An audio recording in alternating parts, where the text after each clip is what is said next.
Et merci à vous d'être venus si nombreux pour cette deuxième édition du Carnet de la Française. Nous avons ce soir 6 artistes amateurs. Certains pour la première fois, d'autres la deuxième. Vous aviez adoré un Canadien. Il devait revenir ce soir. Malheureusement, il a dû renoncer. Mais François, son meilleur ami belge, a accepté de remplacer au pied levé. Voilà. Alors François, mille merci, c'est à toi.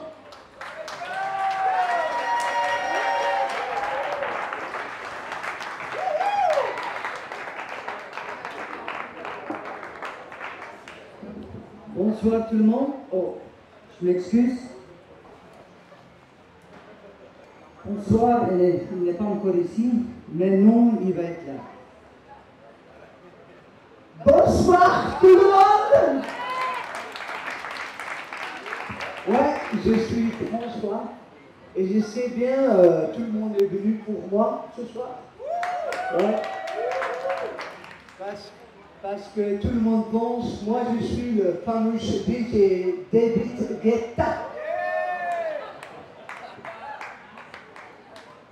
Ouais, je connais rien de la musique, mais je joue bien avec mon instrument. Parce que j'habite déjà 30 ans à Bali. La première fois que j'arrive à Bali, je savais c'est important d'apprendre la langue que tout le monde. Alors, moi j'ai appris français. Ouais, parce que, regarde, il y a quand même beaucoup de gens qui ne parlent pas anglais. Hein.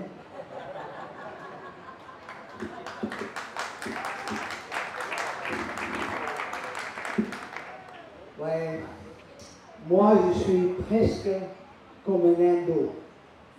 Quand je suis en scooter, je roule comme un fou. Le feu rouge, je ne garde pas. Et je deviens en retard. Ouais. Ujang, boss, Ujang. Parce que je suis déjà 30 ans à Bali. Je parle anglais presque tous les jours, je parle anglais. Et c'est pas comme les Français, non. Quand moi je parle en anglais, I have no longer an accent. No longer. Yeah. People, they don't know, I speak French. Est-ce qu'il y a des gens qui sont mariés? Ouais, c'est dur. Hein. Bon. Moi, 12 ans. Ouais. En total, c'était 12 ans. Ouais. J'ai été marié 3 fois. Je suis comme un super héros. Ouais, un ex-man. Mon super power, c'est divorcer.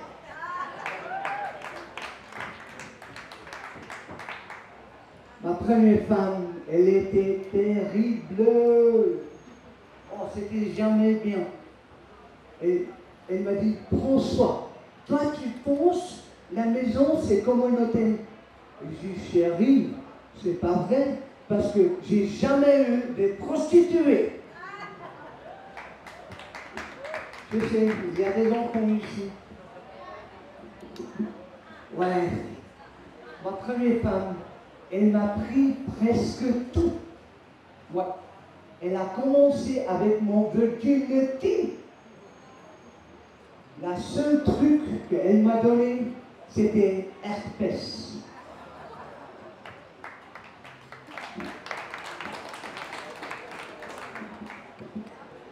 Ma deuxième femme, oh, ma deuxième femme, elle était jolie. Ouais. Une fois, elle m'a fait peur. Ah ouais, moi j'étais en train de dormir. Elle a commencé à crier comme un fou. Ah oui, bien sûr, j'ai perdu le contrôle de ma voiture. Terrible. J'ai cassé mes bras. Mes jambes étaient fricandelles. J'étais dans un coma pendant 1 mois. Mais ça peut être plus mal, plus dur. imagine, ma femme, elle a survécu.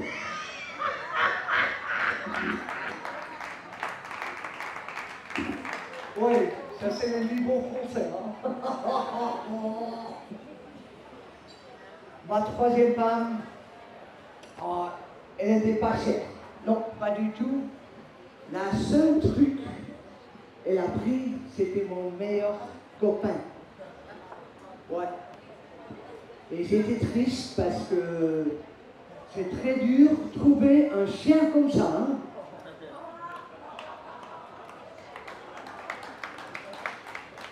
Ah vas-y, hein. Hey, hop.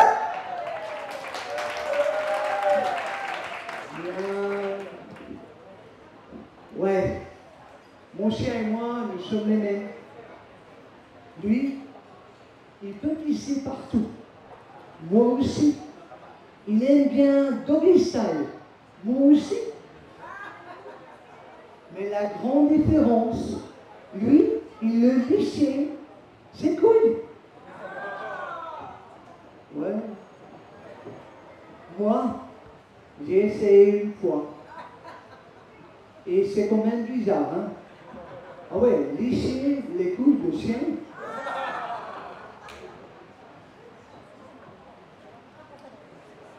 Hier, j'ai eu un mauvais jour. Ouais, très mauvais. Mon ex était en scooter et il y a un taxi. Alors, elle a eu un accident avec le taxi.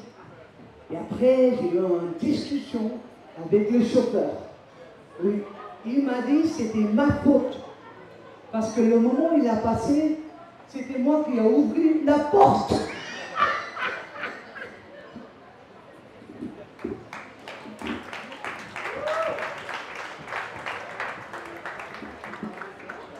Mais aujourd'hui, j'ai une journée super.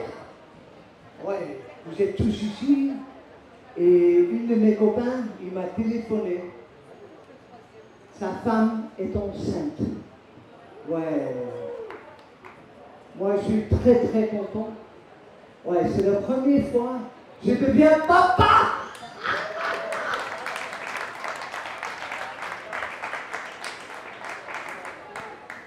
Mon copain, il ne savent pas, mais le sperme de mon copain, c'est comme les Français à Bali. Ça ne fait rien du tout.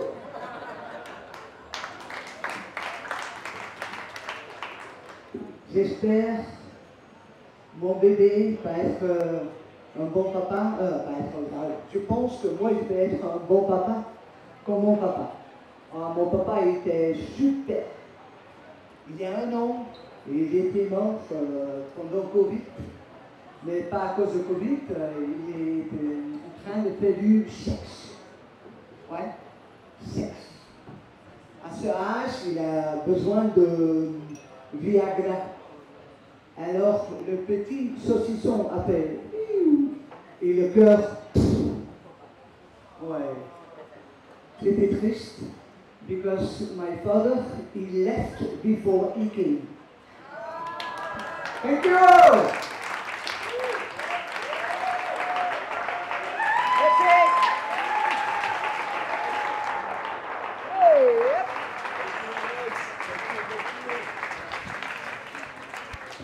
Quelqu'un, vous l'avez reconnu, c'est pas François Saël, sans numéro. Et pardonnez-moi, j'ai pris une grande fiche pour vous rappeler. Ouh là là. Il va falloir que je le prenne, c'est ma mère. J'ai oublié de dire, je fais du balai. J'ai besoin de quelqu'un pour m'aider. Steph, s'il te plaît. Steph, comment?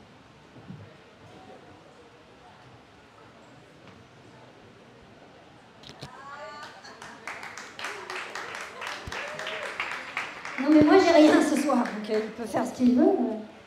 Diego, j'ai rien moi ce soir. 2 minutes, hein. Qu'est-ce qu'on va faire pour les faire patienter? On va faire des jeux pour briser la glace. T'as vu la chaleur qu'il fait, la glace ça va pas durer longtemps. Des chansons? Non. Vous avez vu ma voix? Des chansons? Non. C'est dommage parce que des chansons ça aurait été bien parce qu'on a tous des chansons qui nous rappellent des moments dans notre vie. Par exemple, moi, mon premier chagrin d'amour, en 1985, Francis Cabrel. Ah non, mais c'était pas avec Francis Cabrel, hein, mon premier chagrin d'amour, quand même, je suis pas si vieille. C'était d'abord vos corps qui se séparent. T'es seule dans la... Vous pouvez chanter avec moi.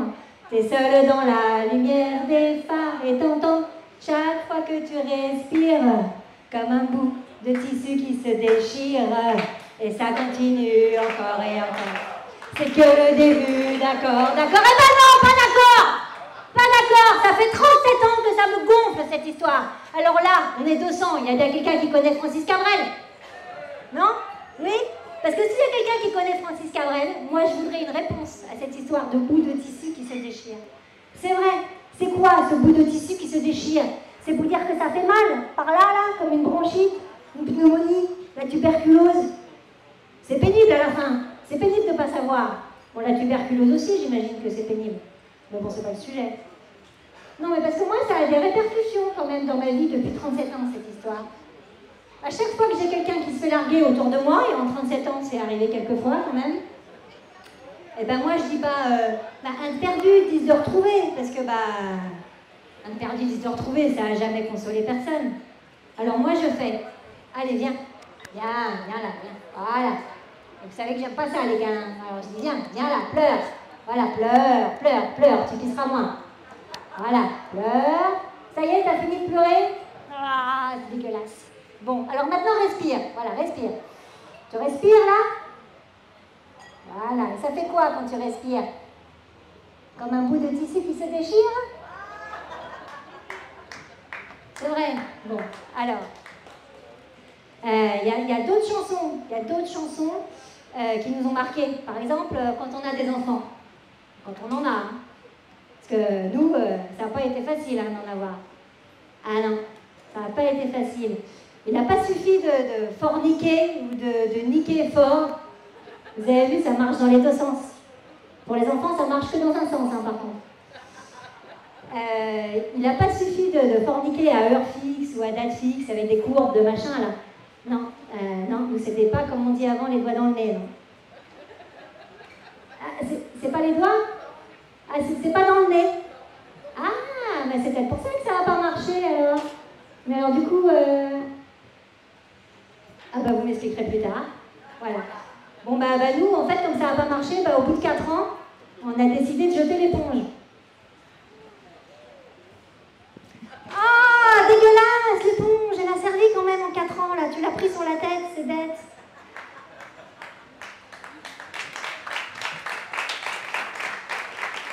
Donc au bout de 4 ans, on a décidé de jeter l'éponge.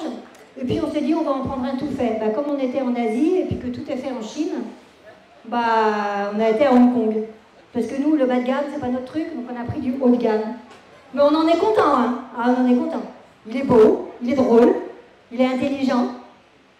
Si, moi je suis parfaitement objective. Je suis probablement la plus objective, parce que c'est pas moi qui l'ai fait. Non, alors cherchez pas Balthazar ce soir. Il n'est pas là, Balthazar. Il est avec ses copains, Gaspard et Melchior. Ils sont partis marcher en suivant des yeux l'étoile du berger. Je ne sais pas ce qu'il leur prend. Tous les ans avant Noël, ils font ce genre de plan-là. Ils vont marcher pour voir une petite famille. Ils sont espagnols, je crois. Maria, Joe, s'appelle Joseph, et le petit s'appelle Jesus. Et ils crèchent à Bédougoul. Voilà, c'est ça. Et ils apportent des cadeaux aux petits tous les ans avant Noël. Moi, je suis contente. Pendant ce temps-là, ils ne sont pas devant les écrans. Voilà. Donc, donc on a fini par avoir Balthazar. Et c'est sympa d'être maman au début. Parce qu'en plus, au début, on n'est pas une maman, on est une maman. Une maman, c'est un adulte de première catégorie. C'est un adulte omniscient, détenteur de la vérité universelle et absolument indispensable. Indispensable pour tout. C'est indispensable pour apprendre à marcher, à manger, à dormir, à boire, à s'amuser, à faire pipi caca. Bon, ça a aussi des inconvénients. Bon, pipi caca, par exemple, c'est un inconvénient. Si tu as besoin de dormir plus de 8 heures aussi, c'est un inconvénient. 8 heures par semaine, hein, pas par nuit. Ouais. mets à chanter quand tu as des enfants. Et vous avez vu ma voix. Mais c'est pas ma voix le problème, le pire quand tu chantes pour tes gamins. C'est ce que tu chantes. Il y a deux catégories de chansons en fait. Il y a une catégorie de chansons où tu chantes des paroles qui n'ont aucun sens. Par exemple, il était un petit homme, pirouette, cacahuète. Eh ben vous chantez n'importe quoi. Il était un petit homme. Okay. Pirouette, cacahuète, ça rime. Mais il manque des mots au milieu là. Petit homme, pirouette, cacahuète, c'est quoi le rapport? C'était un petit homme qui mangeait des cacahuètes en faisant des pirouettes, ou qui fait des petites pirouettes et qui a des petites cacahuètes, on ne sait pas. Ça n'a aucun sens. Et puis ça s'arrange pas. Ça s'arrange pas. Parce qu'après ça fait sa maison est en carton. Ouais, mais en fait, c'est n'importe quoi. Sa maison est en carton. On est dans une comptine pour enfants, ou on est dans une introduction à la précarité sociale en milieu urbain niveau maternel. Moi, je ne valide pas. Alors après, il y a une deuxième catégorie de chansons. C'est des chansons dont on comprend le sens, mais on préférait pas le comprendre. Par exemple, vous voyez la mère Michel? Bah, ne cherchez pas la mère Michel, elle n'est pas là non plus. Il y a foot ce soir, et la connaissant, elle est dans la cuisine en train de préparer des snacks. Alors, c'est la mère Michel qui a perdu son... Alors, vous savez quoi? Elle n'a pas perdu son chat. On lui a kidnappé. Enfin, on lui a catnappé. Et c'est Lucien Lusucru qui lui a kidnappé. Ça vous épate que je sache ça? Lusucru? Épate? Non?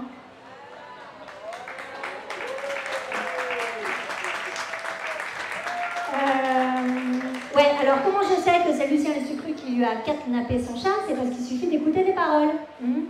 Il fait, ça fait donner une récompense, il vous sera rendu. Ok? Et la mère Michel, elle fait si vous me rendez mon chat, vous aurez un baiser.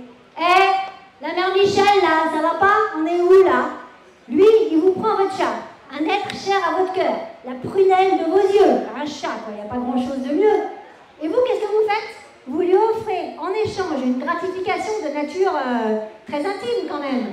La prochaine fois, c'est pas un catnapping, mais un vrai kidnapping. Vous lui faites quoi au père Lusucru exactement là? Bon, il y a des enfants, donc je vais pas le dire, mais bon.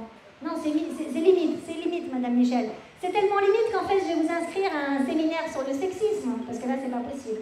Donc, nom de famille, Michel, bon, ça on l'a.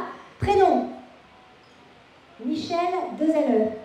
Ok, vous appelez Michel, en fait. Ils ne sont pas fatigués, les parents. Ok, âge. Âge, 228 ans. Ah bah, c'est pour ça. C'était avant MeToo. Ça s'explique. Ok, et en plus, j'ai vérifié, hein, ce truc-là, ça chantait déjà en 1820. Donc, c'est pas n'importe quoi. 228 ans, c'est possible. Et puis alors, ça se termine pas bien, parce que ça se termine comme et le père Lusucru, qui n'en a pas voulu. Normal, elle a 228 ans, hein, d'un autre côté. Lui dit pour un lapin, votre chat est vendu sur l'air du trad. Et voilà, ben non, on va pas chanter un air gay. Le mec, il lui dit que son chat, il va être mangé comme un lapin. Déjà, c'est un peu le seul qu'on mange des lapins, mais bon, on mange bien des veaux, des petits cochons. On peut bien bouffer des chats et des lapins. On peut en demander bon appétit hein, si vous êtes en train de dîner. Voilà. Bref. Bon, alors après, avoir des enfants, ça a d'autres inconvénients. Par exemple, il faut faire des gâteaux. Mais alors, il ne faut pas faire des gâteaux que tu aimerais bien manger toi. Parce que sinon, tu te prends des trucs comme ça. C'est pas bon. Alors, déjà, on dit pas c'est pas bon, on dit je n'aime pas. Et en plus, je vois pas pourquoi c'est pas bon. C'est un fondant, cacao, thé vert, spiruline, moringa. C'est que des superfoods. Je vois pas pourquoi t'aimes pas ça. Bah, c'est super dégueulasse. Eh oh, on dit pas dégueulasse, on dit gluten-free et macrobiotique.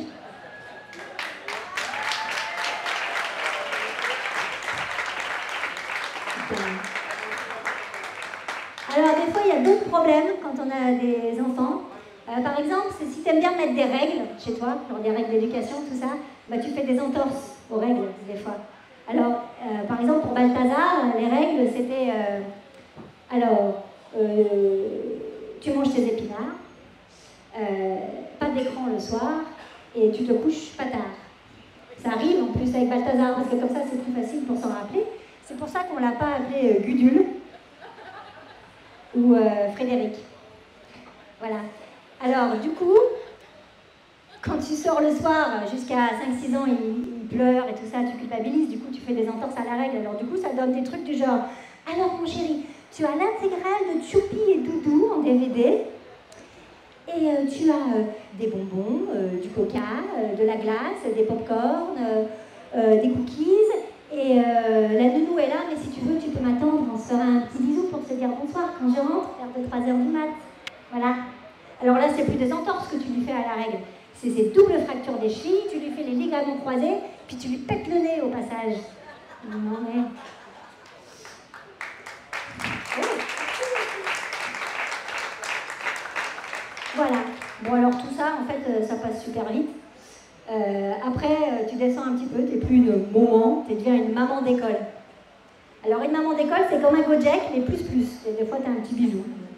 Donc tu passes ton temps à faire des allers-retours entre la maison et l'école, et puis le tennis et la capoeira, et le judo, et les anniversaires, et les sleepovers, et les machins. Du coup, t'as plus de temps. T'as plus de temps, bah du coup, en fait, ta vie sociale, c'est pas terrible, mais en fait, tu t'adaptes, parce que bah, on s'adapte à tout, hein. Et du coup, bah, tes potes à toi, ça devient les parents de ses potes à lui. Et ça, c'est pas toujours un super critère d'affinité. Ouais, ça va, Diego, je dis pas toujours. Des fois, ça marche, hein. C'est bon, c'est pas la peine de faire la tête. Il est susceptible, en plus, celui-là. Tu le mets dans une merde comme ça, et bref. Alors ça aussi, ça passe très vite, le coup de la maman d'école. Ça passe très vite. Alors, on vous l'a déjà dit, probablement, que ça passait vite, qu'il fallait en profiter. Mais moi, quand on me l'a dit, je l'ai pas cru. Donc moi j'étais toujours en mode comme ça, puis ça sur mon canapé, puis d'un coup ça fait mip mip, miou. Oh, putain, là il s'est passé un truc, t'as dégringolé de l'échelle de valeur des adultes. T'es plus une maman, t'es plus une maman d'école, t'es devenue une daronne. Une daronne, c'est une maman d'ado. Ah ben il y en a d'autres je pense. Alors. T'es devenue une daronne parce que toi, jusque-là, t'étais en haut de ta falaise. T'étais en haut de ta falaise, en mode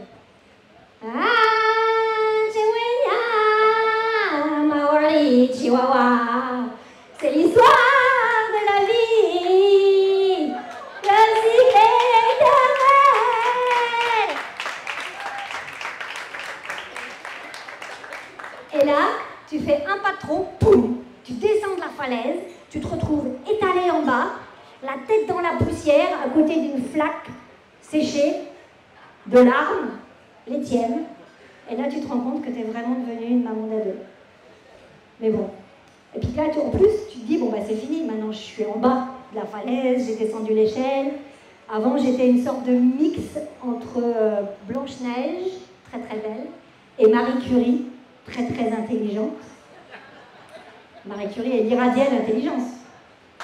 Pas que l'intelligence. Ah. Et puis tu te retrouves une sorte de mix entre Cruella, terrifiante, et Margaret Thatcher, impitoyable.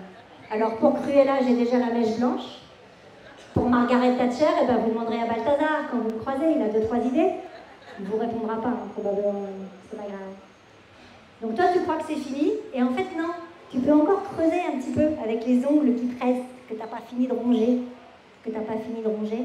Donc tu creuses un peu, et là, qu'est-ce qui t'arrive? Et bien là, tu deviens une maman d'ado ménopausée. C'est-à-dire que pendant que ses hormones à lui, elles sont en vrac, et ben les tiennes aussi. Et là, voilà. Alors, en ce qui me concerne, la ménopause, là, j'avais déjà reçu le mes 5 sur 5, que l'option reproduction, genre photocopie, moi je n'avais pas de monter en série, celle-là. Donc en fait, j'avais pas besoin des bouffées de chaleur, de la baisse d'énergie, de la mauvaise humeur. J'en avais pas besoin de tout ça. J'avais déjà compris. J'avais pas prévu d'en remettre une couche, deux couches. Parce qu'on sait très bien que les prochaines couches, bah, c'est les miennes. Hein, voilà. C'est pour ça qu'il faut rester en forme et faire des trucs nouveaux, se challenger. C'est bon, Diego, là, t'as fini de parler à ta mère? Merci, Emmanuel.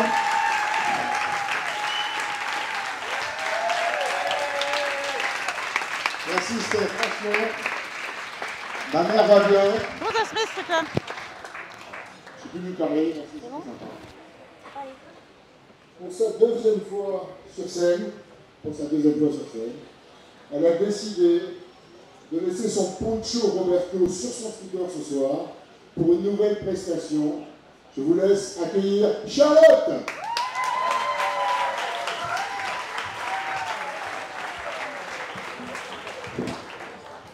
Bonsoir. Alors en effet, je suis venue sans Roberto ce soir, sans mon poncho. Je l'ai laissé quand même dans mon scooter. Hein.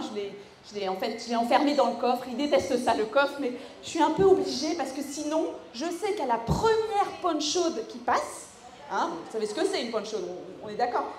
Il se tire avec, quoi. Et donc, bon, voilà, je suis obligée de prendre des mesures un petit peu radicales avec mon Roberto. Et pour tout vous dire, en fait, dès que la saison des pluies commence, je ne rêve que d'une chose, c'est de larguer Roberto et de remplacer mon scooter par une voiture. Parce que c'est quand même compliqué, le scooter, hein, en ce moment, quand tu as des enfants et tout, bah, vous savez, non? Vous êtes d'accord? C'est compliqué. Mais le problème, c'est que conduire une voiture à Bali, c'est un cauchemar, hein, il faut dire ce qui est. En termes de sensation, c'est à peu près comme si tu sautais à l'élastique d'une falaise. Voilà, moi j'ai beaucoup de mal parce que déjà c'est pas des routes, c'est des trottoirs, tellement c'est étroit. T'as des rizières de part et d'autre, hein. Il y a des scooters qui te doublent partout. Et puis surtout, il n'y a pas de ligne blanche la plupart du temps. Vous avez remarqué ça? Il n'y a pas de repère en fait sur les routes. Et moi, sans la ligne blanche, je ne sais pas conduire, parce que je ne sais pas où il est le bord et où il est le milieu et tout. Et voilà, c'est mon petit problème. Hein. Comme dirait mon frère qui est handicapé, on a tous un petit handicap, Charlotte. Voilà. Il m'a dit ça un jour, j'ai trouvé ça super.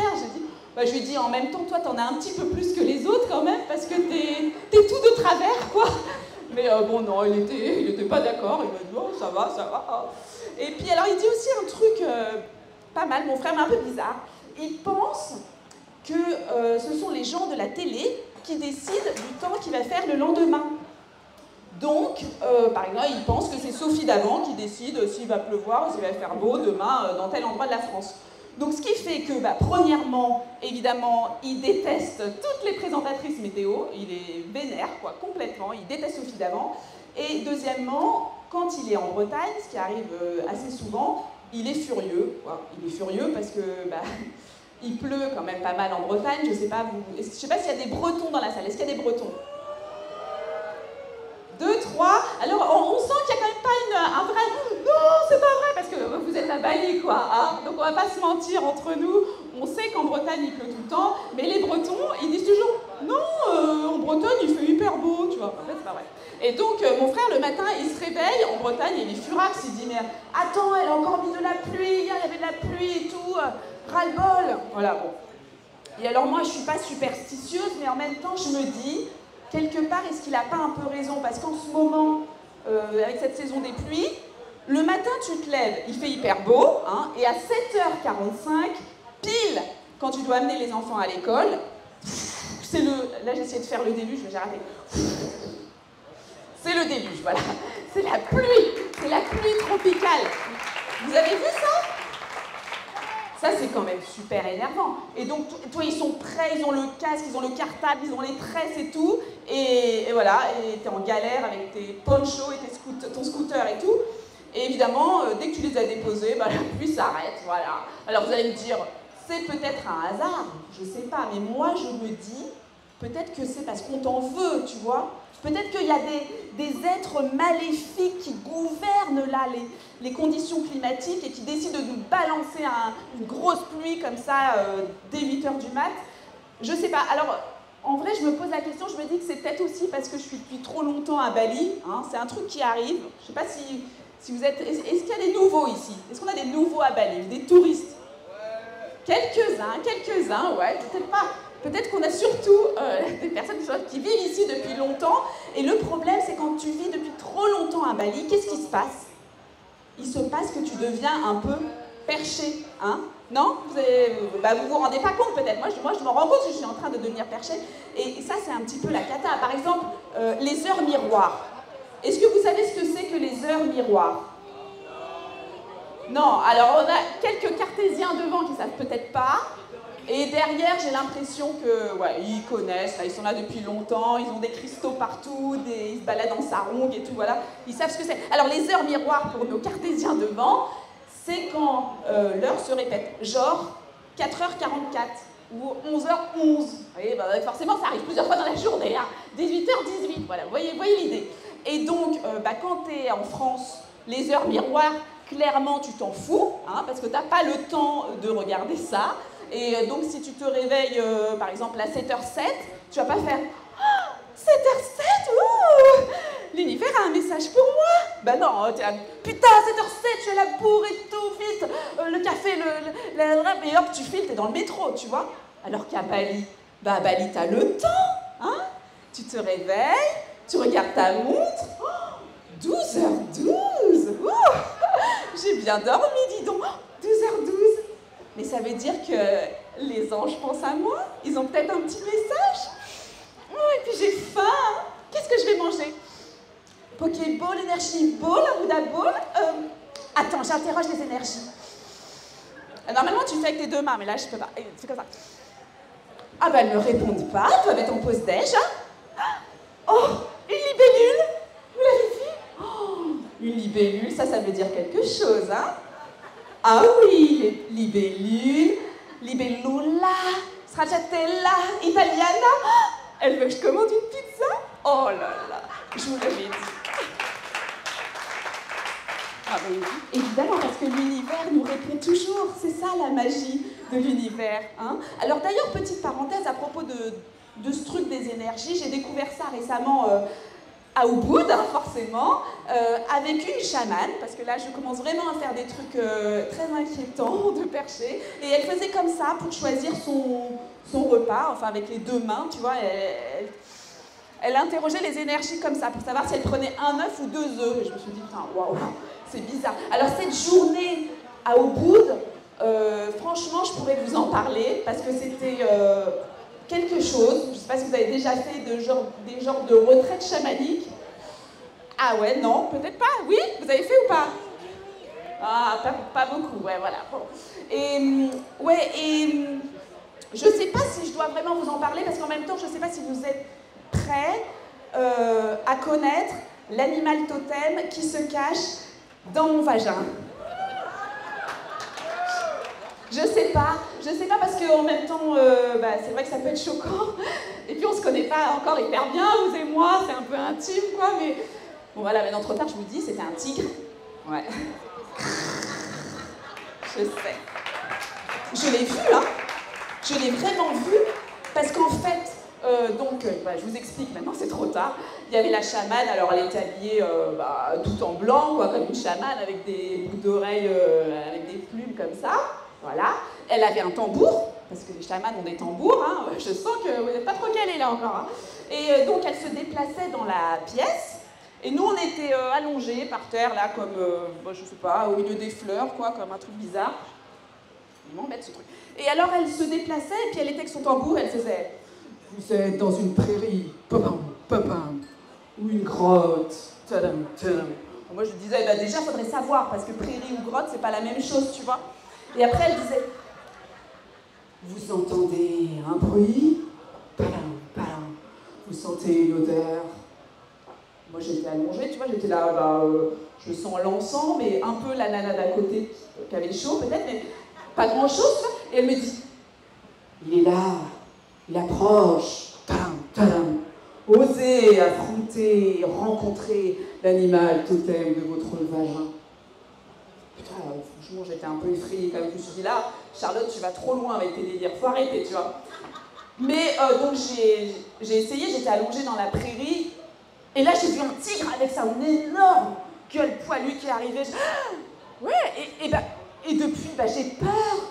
Bien sûr, j'ai peur, mais oui, parce que ça veut dire qu'à l'intérieur de moi, il y a un tigre.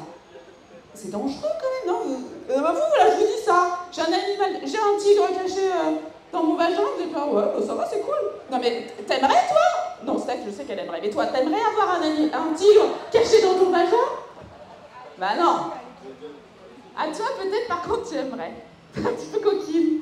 Ouais, non, bah non, moi j'ai peur parce que, imagine, il sort. Bah, et imagine, par exemple, vous êtes le monsieur devant. Ah, désolé, pas de chance. Tu es en train de faire, je sais pas, tu es en pleine expérience, comment dire, parce qu'il y a des enfants. Bucco-sensorielle. Avec ta femme, qui n'est pas celle de derrière, parce que je la connais, c'est pas son mari, donc c'est pas Pénélope. Mais donc, tu es avec ta copine. Et tu donnes tout, tu vois, tu y vas à fond et tout, et tu mets tout ton cœur et tout ça, et là, le tigre sort et il te saute au visage, tu vois. Bah, ça fait peur. Et alors, à moins que tu saches dompter les fauves, tu sais dompter les fauves? Non, pas encore.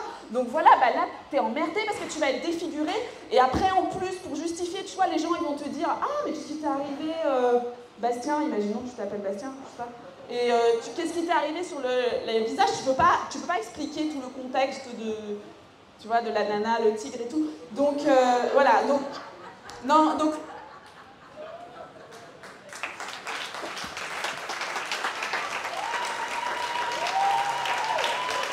Donc, bref, voilà, j'ai eu peur. Mais finalement, je me dis que je m'en suis pas si mal sortie parce qu'il y avait d'autres femmes perchées comme moi. Et il y en a une, elle a vu un cafard. Alors là, franchement, un cafard, c'est déprimant, déjà. D'ailleurs, ça se voyait sur son visage, elle le portait, le cafard. Tu vois, elle avait le teint gris et l'air triste. Et après, quand elle a dit ce qu'elle avait vu dans la grotte, parce qu'elle était dans la grotte, forcément aussi, il fallait pas aller dans la grotte, et ben là, j'ai compris, j'ai dit, ah oui, le cafard, oui. Et en plus, je me suis dit, un cafard, ça se reproduit hyper vite, non? Donc après, ça grouille, tu vois, à l'intérieur. En même temps, si ça grouille, je sais pas, peut-être que ça vibre un peu, mais... Enfin, non, je dis ça, non, pardon, je vais bien. Mais oui, et alors donc, du coup, je me suis dit, en fait, quand j'ai vu cette dame, je me suis dit, il y a un truc qui est important, qu'il faut retenir de cette journée, et du coup, je vous le dis, parce que bon, vous partiez pas non plus, voilà, en disant, on a vu du stand-up, on n'a rien retenu. Là c'est un truc qu'il faut comprendre, tu vois, qu'il faut retenir pour votre vie à Bali, c'est qu'en fait, on reflète tous l'animal totem de notre vagin ou de notre prostate, par exemple, pour monsieur le dompteur. Voilà, et donc voilà, il faut le savoir. Et ça s'est confirmé parce que la dernière personne qui est passée, franchement, alors elle était à 2 à l'heure, tu vois. Elle était hyper lente, tu vois. Déjà, elle s'est allongée sur les fleurs et tout, t'avais envie de dormir. Et elle était hyper lente, et donc elle a mis 25 minutes à retrouver son animal totem. Moi, j'étais là, c'est bon, j'ai déjà rencontré Tigrou, accélère, tu vois. Et là, elle a dit, au bout d'un moment, elle a dit, je l'ai rencontré, c'était bouleversant, c'était magique. Alors la chamane a dit, ah bon, qu'est-ce que c'était? Parce qu'on parle comme ça, tu vois, pour donner du mystère. Et elle a fait, c'était un escargot. Je me suis dit, oui, ça, on aurait pu le deviner, quoi, l'escargot. Et alors après, je me suis dit, un escargot, la pauvre, c'est pas très pratique parce que ça laisse des traces, tu vois, c'est un peu dégueu. Non. Et en plus, mais en même temps, ce qui est bien, c'est que ça bave. Donc peut-être qu'en vieillissant, je sais pas, ça peut être utile. Voilà, moi je vais arrêter de dire n'importe quoi et je vais aller rejoindre Tigrou et Roberto qui m'attendent. Merci beaucoup.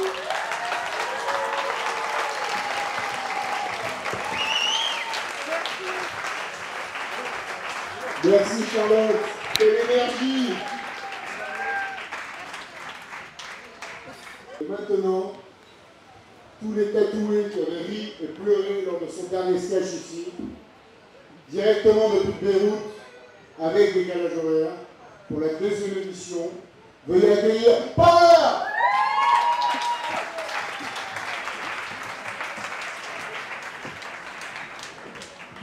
Bonsoir. Bonsoir. Donc, la différence entre le dating scene en 2020 et en 2022. En 2020, on n'entend pas? On entend derrière? Oui. En 2020, j'ai rencontré mon ex-mari et on s'est vu, on est tombé amoureux, c'est coup de foudre direct.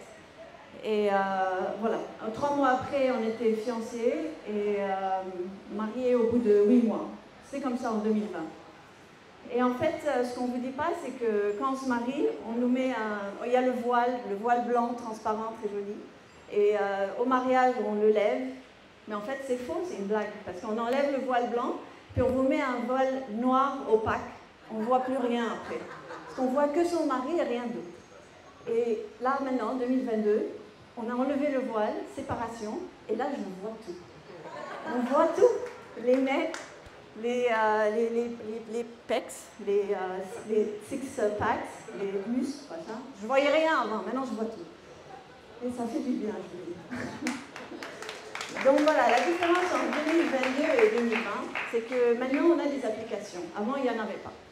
Donc pour aller sur un date, voilà, tu rentres sur les applications. On va commencer par le plus fort, je pense. Le premier est Tinder. Je ne sais pas s'il y en avait d'autres, mais... Donc Tinder, c'est les catalogues, c'est le shopping online de mecs. C'est génial. Parce que, enfin, on voit un mec, mais on le voit, mais c'est un petit regard comme ça du coin de l'œil. On ne va pas mater parce qu'on a l'air un peu bizarre. Donc, par contre, sur Tinder, on peut regarder bien, on peut zoomer même les parties qu'on aime bien. C'est intéressant. Et voilà, donc c'est le catalogue. Et on fait donc gauche-gauche, on n'aime pas. Droite, on rajoute au panier. Et le panier, pour faire check-out, il faudrait que lui aussi il fasse like, n'est-ce pas? Et quand il like, c'est fini. Check-out, on va en date. C'est génial. Plein de dates et ça marche très bien, c'est cool. Par contre, il y a un petit problème maintenant, parce qu'en 2025, il y a une nouvelle loi en Indonésie. Et donc je crois que ça va tuer Tinder. Sauf qu'il y a plein de faux certificats de vaccin, vous avez vu ça. Maintenant, il y en aura des faux certificats de mariage, c'est sûr. Et donc, je pense ouvrir un bureau. Si quelqu'un est intéressé, vous venez me parler après. Donc, le truc avec Tinder, ce qu'on ne sait pas, c'est que c'est vrai qu'on regarde le catalogue, et des fois, on fait par erreur. On regarde, on est en train de marcher dans la rue, on voit un beau mec, et on fait ça par erreur. On est là, oui, au panier. Ou alors, gauche, non, on n'en veut pas. Et c'est terrible quand vous le faites et vous ne réalisez pas que c'est du live et que ce n'est pas online en fait. Mais ce qu'on ne sait pas, c'est que en fait, nous aussi on devient catalogués. Et ça on ne nous avait pas dit. Et pas seulement on est catalogués dans le catalogue femmes, mais on met nos plus belles photos. Avec genre on montre des parties de notre corps aussi et ils sont là et tout le monde peut nous mater. Et du coup on devient connu, enfin connu. Pour les célibataires, ils savent, et si tu regardes, ils disent « Ah, je la connais elle, mais d'où je la connais ?» Alors moi je dis sûrement du stand-up, parce qu'on est devenus connus là. Non mais en fait non, c'est Tinder. On a des photos et ils nous ont vus sur Tinder.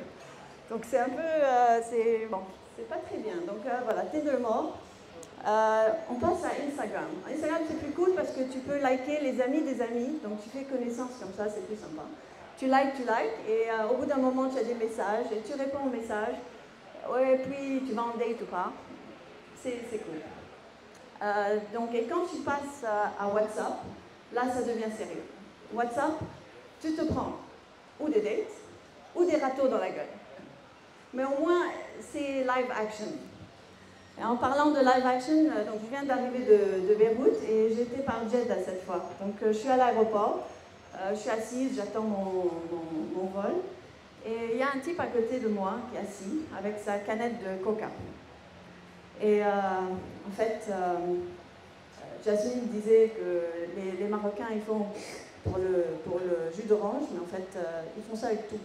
Et sa canette de coca, je suis arabe, donc je peux le dire.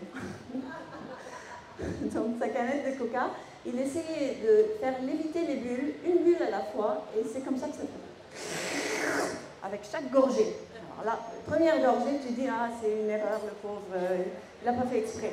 Deuxième fois, une bulle à la fois. La canette, elle contient au moins 1 million de bulles. Et là, tu commences à t'énerver, la pression commence à monter, les bulles commencent à monter dans ma tête. Et là, je commence à avoir des idées noires. Je me dis, je vais le tuer, je vais prendre cette canette, je vais lui enfoncer dans la gueule. Après, je me rappelle, mais non, voilà, ça fait 8 ans que tu as avalé. Tu as été au truc avec Chacha au workshop chamanique. Donc, on relaxe, on respire. Tout va bien, il va bientôt finir ses bulles, ça va partir, il n'y aura plus de coca dans la... Il va bientôt finir, mais ça monte, je m'énerve. Et Donc je commence à me calmer, je me dis oui, il va aller, puis je regarde la tête des gens autour de lui, et là je vois des regards meurtriers, et je me dis, le pauvre type va se faire tuer. Le pauvre type va se faire tuer. Puis l'idée m'est montée tellement à la tête que mon instinct maternel m'a pris dessus.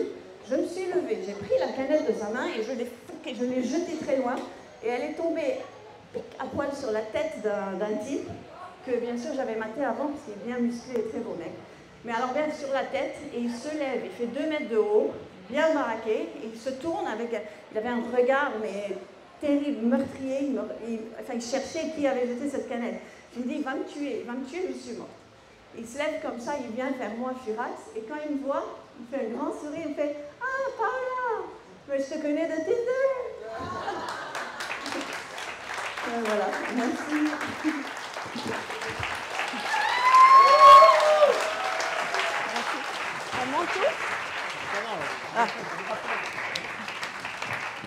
Merci, merci, merci. Merci pour eux, merci pour ce premier pas que vous avez accompagné avec vos rires, vos applaudissements, vos sourires et vos regards amusés.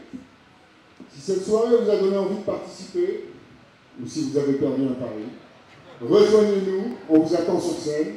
Merci, cher public.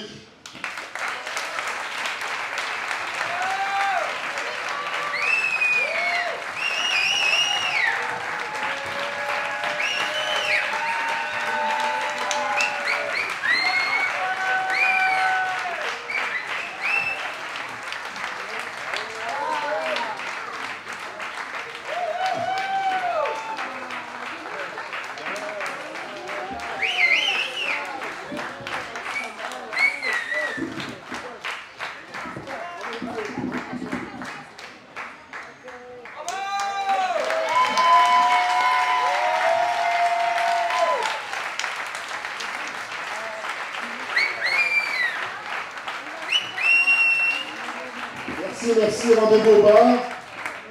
Il y a encore un genre d'happy hour qui continue. A tout de suite.